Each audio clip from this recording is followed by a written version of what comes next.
C'est assez exemplaire. Et ensuite, Ferguson a prédit tous les malheurs à chaque fois. La vache les folle, modélisateurs. Oui. les modélisateurs, mais c'est toujours le même, c'est toujours Ferguson. Oui. Il a prédit aussi pour la grippe aviaire, et il s'arrêtait à 1 million de morts aussi.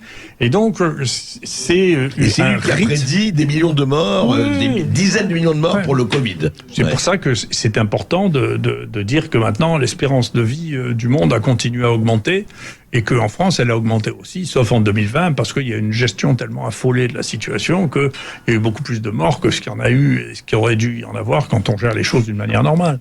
Mais alors, en France comme ailleurs, d'ailleurs en Chine, on le voit, un confinement terrifiant quand même. Cette histoire de confinement où vous dites, parce que en fait, c'est l'histoire de Knock de Jules Robin. Toute personne bien portante est un malade qui s'ignore.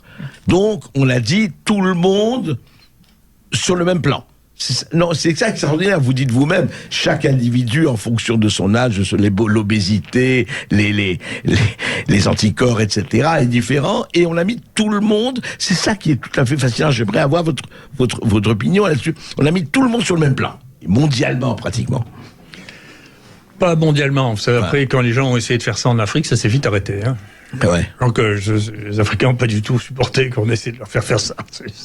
Ça n'a pas marché. Et c'est pour ça, d'ailleurs. Et les résultats sont bons en Afrique. Les résultats sont bons, c'est les meilleurs du monde. Donc, c'est assez intéressant.